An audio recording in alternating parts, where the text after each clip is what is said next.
પ્રધાનમંત્રી નરેન્દ્ર મોદીએ શરૂ કરેલ ફિટ ઇન્ડિયા અભિયાનને ધ્યાને રાખીને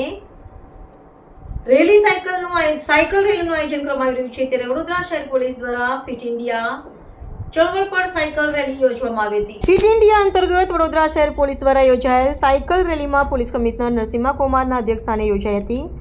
પોલીસ કમિશનરે આ સાયકલ રેલીને ફ્લેગ ઓફ કરી હતી। આ રેલી પોલીસ ભવન થઈ નીકળી હતી અને શહેરના Rajmahal road, Lalbagh bridge, Pratapnagar police મુખ્યાલય પહોંચી હતી।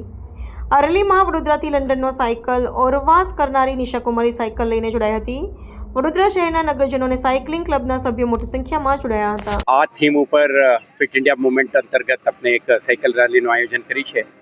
આમાં પોલીસ અધિકારીઓ, પોલીસ પરિવારના સભ્યો અને શહેરના નાગરિકો ખૂબ ઉત્સાહથી ભાગ લઈ રહ્યા છે।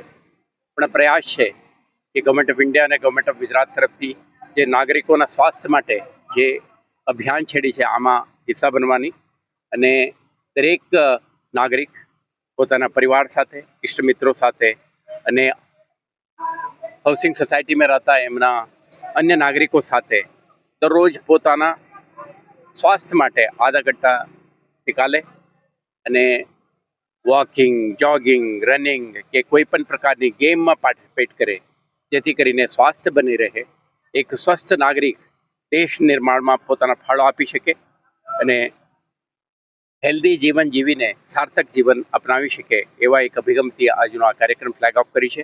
આ કાર્યક્રમમાં આપણા અધિકારીઓ ઉપરાંત નિશા કુમારી જે માઉન્ટેનિયર છે અને સાથે સાથે આપણા શહેરના અન્ય જે સ્પોર્ટિંગ આઇકોન્સ છે, અનુષા કૈતવાસ છે, સ્વિમિંગના નિષ્ણાત છે, એ જ રીતે દિશાંત શાહ અને સહેજ પટેલ જેઓ બાસ્કેટબોલ ક્ષેત્રમાં વડોદરા શહેરનું નામ રાષ્ટ્રીય અને આંતરરાષ્ટ્રીય સ્તરે જે રોશન કરી છે એવા વેલ નોન સ્પોર્ટ્સ આઇકન્સ પણ આ ઇવેન્ટમાં આજે પાર્ટિસિપેટ કરી રહ્યા છે। આપણા શહેરના દરેક નાગરિકને અનુરોધ છે આ મહા અભિયાનના હિસ્સો બને અને પોતાના સ્વાસ્થ્ય માટે ધ્યાન રાખે। Thank you sir.